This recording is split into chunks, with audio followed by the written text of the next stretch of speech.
good morning, or should I say good evening, and God bless you, brothers and sisters. As I told you before, I will continue every week giving you a video of something for you to think about, to reflect, and to try to apply it to your life. Today I'm going to talk about love. I know the four-letter word, whenever people hear it, they cringe because we're living in a society now that uses the word and it's watered down. But I find it very beautiful and interesting when you break it down and the way it's written in the definition Greek wise. We use the word "I love you." I'll say "I love you" to my mother, and I'll say "I love you" to a friend, but that love is not the same.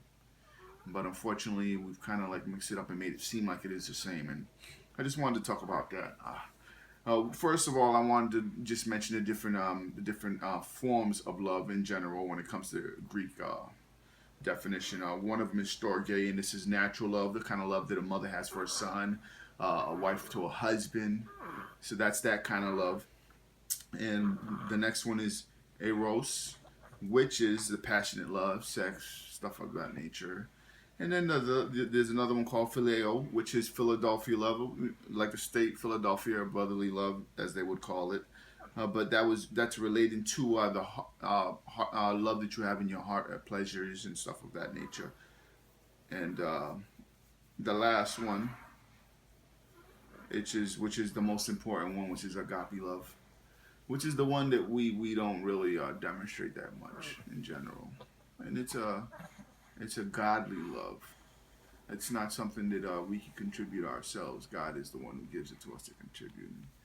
And some of us, you may have had some storge love, whether it's a relationship with your mother or your relatives. And eros, you might have had some of that, passionate love and desire for not only sexual things, but other things that you have in life in general.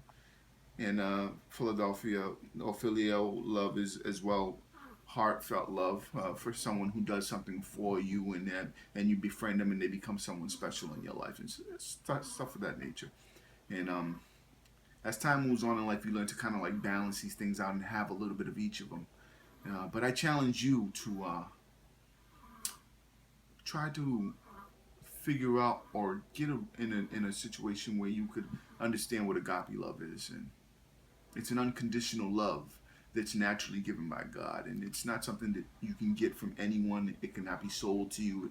You cannot get it from people that you love and know and respect, and even the most highest form of love that you've seen given by mankind that is out of God's window is nowhere near it. And I would challenge you to seek it. And the best place to start is just God's word, or being in the presence of people who are godly driven. And I know it's a lot to ask for, but we're living in a world that's so watered down with the word love, and we're driven by falling into the category of either one of these, whether it's eros, where you're passionate about something and it drives you into it, but there's still no fulfillment at the end. It's still empty in some sense. And even though storge love is, it's a love that a mother has for her children, or husband to wife.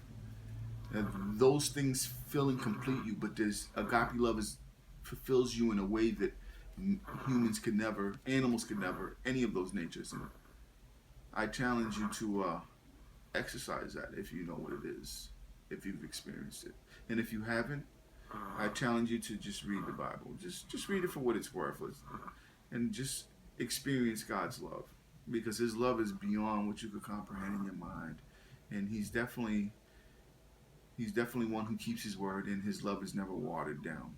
And if you just give Him a chance, I guarantee you'll experience a love that is beyond your comprehension. God bless you.